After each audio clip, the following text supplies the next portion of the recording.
Chanakya knowledge hub में आप सभी दोस्तों का स्वागत है। दोस्तों, आज एनसीईआरटी पर आधारित भौतिक भूगोल के विभिन्न तथ्यों और प्रश्नों की श्रृंखला शुरू कर रहा हूं। आज के इस पहले भाग में एनसीईआरटी भौतिक भूगोल की शब्दावली पर चर्चा करूंगा। चर्चा शुरू करने से पहले जिन दोस्तों ने मेरा चैनल सब्सक्राइब नहीं किया है, मेरा चैनल सब्सक्राइब कर दे और बेल आइकन जरूर प्रेस कर दे। तो चलिए शुरू करते हैं। सबसे पहला शब्द पारितंत्र है। पारितंत्र से तात्पर्य एक ऐसे निकाय से है जिसकी एक अपनी जलवायु होती है, उसके अपने जैविक अजैविक घटक होते हैं और विभिन्न भौतिक और रासायनिक कारक होते हैं। पारितंत्र कई तरह के हो सकते हैं, जैसे जलीय पारितंत्र, स्थलीय पारितंत्र, रेगिस्तानी पारितंत्र और भी कई तरह के पारितंत्र हो सकते हैं। अगर हम जलीय पारितंत्र की बात करें तो जल में विभिन्न पौधे जैसे कि प्लैंकटन, उसमें रहने वाली विभिन्न जो जीव जंतु हैं, मछलियाँ और भी कई जीव जंतु हैं।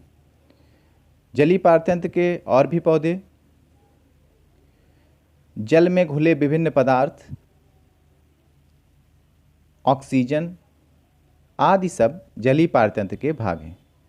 ऐसे ही जब हम स्थलीय पारितंत्र की बात करते हैं तो स्थलीय पारितंत्र में विभिन्न प्रकार के जीव जंतु, पौधे,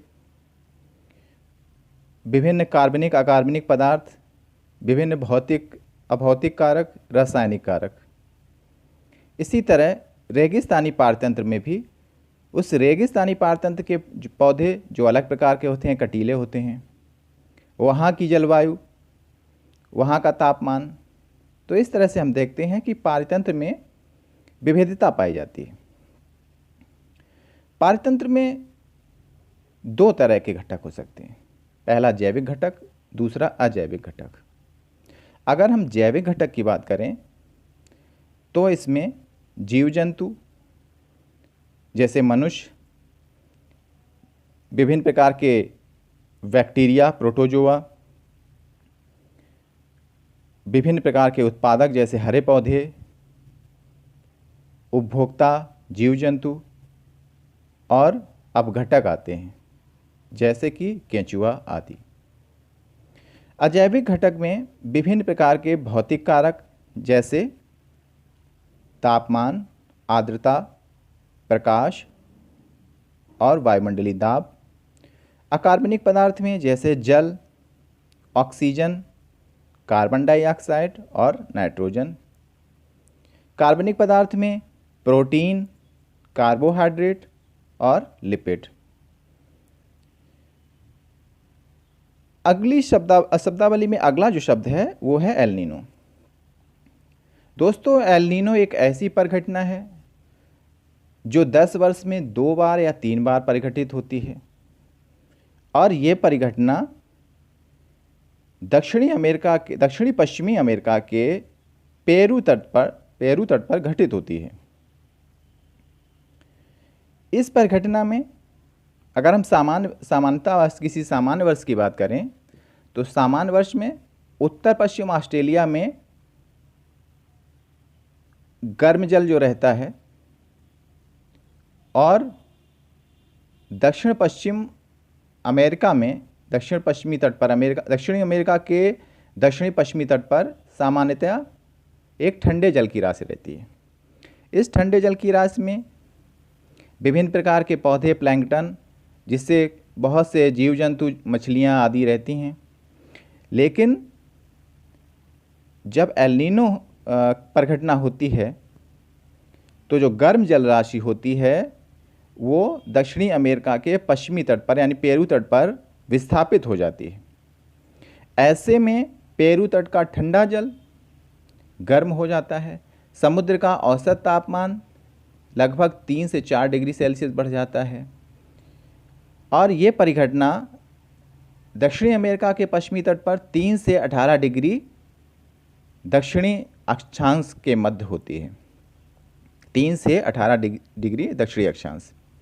तो इसमें क्या होता है, ठंडे जल की मछलियाँ या जो समुद्र में जो जलीय जीव हैं वो और प्लैंकटन आदि पौधे गर्म जल के प्रभाव से नीचे चले जाते हैं और वहाँ की मछलियाँ मरने लगती हैं। सामान्यतया पेरू के तट का जो दक्षिणी अमेरिका के पेरू तट के जो पश्चिमी भाग है उसमें ठंडा जल रहता है और मछलियाँ जीवित रहती हैं, लेकिन ये जब एल नीनो प्रभाव आता है गर्म जल होने से मछलियाँ मर जाती हैं। एल नीनो का प्रभाव ना केवल दक्षिणी अमेरिका के पश्चिमी तट को प्रभावित करता है वरन ये दक्षिणी अमेरिका में भारी वर्षा भी करता है। साथ ही ऑस्ट्रेलिया और फिलीपींस जैसे देशों में बहुत ही कम वर्षा का कारण बनता है। इस तरह से हम देखते हैं कि ये भारतीय मानसून को भी प्रभावित करता है, साथ ही वर्षा की मात्रा को प्रभावित करता है। जहाँ वर्षा अधिक होती है एल नीनो के प्रभाव से वहाँ वर्षा कम होने लगती है, जहाँ कम वर्षा होती है वहाँ अधिक वर्षा होने लगती है। तो इस तरह से हम देखते हैं कि एल नीनो का जलवायु पर व्यापक प्रभाव पड़ता है। दोस्तों, अगला शब्द है भूकंप का अधिकेंद्र या एपिसेंटर। जैसा आप लोगों को पता है कि भूकंप कई कारणों से आता है, जैसे भूगर्भीय हलचल, पृथ्वी के अंदर मैग्मा का पिघलना, विभिन्न विस्फोट जैसे परमाणु विस्फोट, प्लेटों का सरकना आदि। पृथ्वी के अंदर वो केंद्र जहाँ पर भूकंप उत्पन्न होता है उसको हाइपोसेंटर या भूकंप का अभिकेंद्र कहते हैं, और उस हाइपोसेंटर से ठीक समांतर उसके ठीक सामने सीध में वो केंद्र जो कि पृथ्वी के पृष्ठ तल पर होता है, वहाँ पर जहाँ पर पहली बार भूकंप महसूस किया जाता है, जहाँ पर सबसे पहली बार भूकंप आता है और जो हाइपोसेंटर के एकदम से सीध में होता है उसे हम भूकंप का अधिकेंद्र कहते हैं। अर्थात भूकंप का अधिकेंद्र वह पृथ्वी के पृष्ठ पर स्थित वह बिंदु है जो कि भूकंप के अभिकेंद्र या हाइपोसेंटर के सीध में होता है और जहाँ पर पहली बार भूकंप का अनुभव किया जाता है। भूकंप के अधिकेंद्र से जैसे जैसे हम दूर बढ़ते जाएंगे भूकंप का परिमाण कम होता चला जाता है। दोस्तों, अगला शब्द ओजोन है। जैसा आप लोगों को पता है कि ऑक्सीजन के 3 अणुओं से मिलकर ओजोन का निर्माण होता है। ओजोन पृथ्वी से 6 किलोमीटर से लेकर 30 किलोमीटर तक पाई जाती है, जो कि समताप मंडल में होती है। तो अधिकतर ओजोन समताप मंडल में 15 से 30 किलोमीटर तक होती है। ओजोन का विभाजन 2 तरह से किया जा सकता है, जैसे गुड ओजोन और बैड ओजोन। समताप मंडल में स्थित ओजोन को गुड ओजोन कहा जाता है, क्योंकि गुड ओजोन अल्ट्रावायलेट, सूर्य की जो अल्ट्रावायलेट किरणें निकलती हैं उससे पृथ्वी की रक्षा करता है। अगर अल्ट्रावायलेट किरणें पृथ्वी तक आ जाएं सारी की सारी, तो यहाँ के जीव जंतुओं पौधों पर बुरा प्रभाव पड़ेगा। बैड ओजोन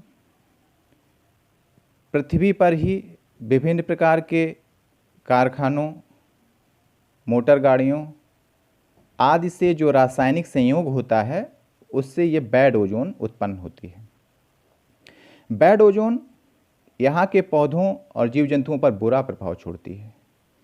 पौधे मुरझा जाते हैं। यदि मनुष्य की बात करें तो विभिन्न प्रकार की बीमारियां जैसे श्वसन संबंधी बीमारियां, ब्रोंकाइटिस आदि,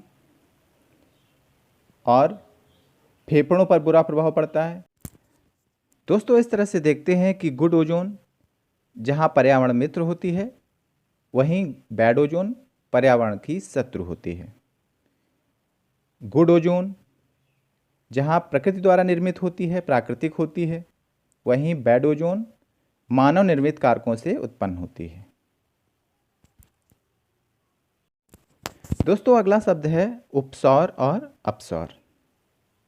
उपसौर को पेरिहीलियन कहा जाता है और अपसौर को एपिहीलियन कहा जाता है। दोस्तों, आप लोगों को पता है कि कोई भी ग्रह सूर्य के चारों ओर, ज़्यादातर ग्रह वृत्ताकार कक्षा में घूमते हैं। कुछ ऐसे भी ग्रह होते हैं जो कि अंडाकार कक्षा में घूमते हैं, यानी जिसे दीर्घ वृत्तीय कक्षा कहा जाता है। जैसे पृथ्वी सूर्य का चक्कर दीर्घ वृत्तीय कक्षा में लगाती है। तो जो ग्रह सूर्य के चारों ओर दीर्घवृत्तीय कक्षा में घूमते हैं, तो कभी सूर्य के बहुत निकट आ जाते हैं, तो कभी सूर्य से दूर चले जाते हैं। जब कोई ग्रह सूर्य से निकट आ जाता है तब उसे उपसौर कहा जाता है, यानी पेरिहेलियन कहा जाता है। और जब ग्रह सूर्य से दूर चला जाता है तो उसे अपसौर या एपिहेलियन कहा जाता है। पृथ्वी और सूर्य की बात करें तो पृथ्वी 3 जनवरी को यहाँ पर उपसौर की स्थिति बनती है, जब सूर्य 14.7 करोड़ किलोमीटर पृथ्वी से दूर होता है, या फिर 9.1 करोड़ मील दूर होता है। अपसौर की स्थिति में पृथ्वी से सूर्य 15.2 करोड़ किलोमीटर दूर होता है, या फिर 9.45 करोड़ मील दूर होता है। तो इस तरह से हम देखते हैं कि उपसौर की स्थिति में पृथ्वी सूर्य से नज़दीक होती है, जो कि 3 जनवरी को स्थिति बनती है, और अपसौर की स्थिति में सूर्य पृथ्वी से दूर होता है, या पृथ्वी सूर्य से दूर होती है, जो कि अपसौर की स्थिति बनती है। धन्यवाद।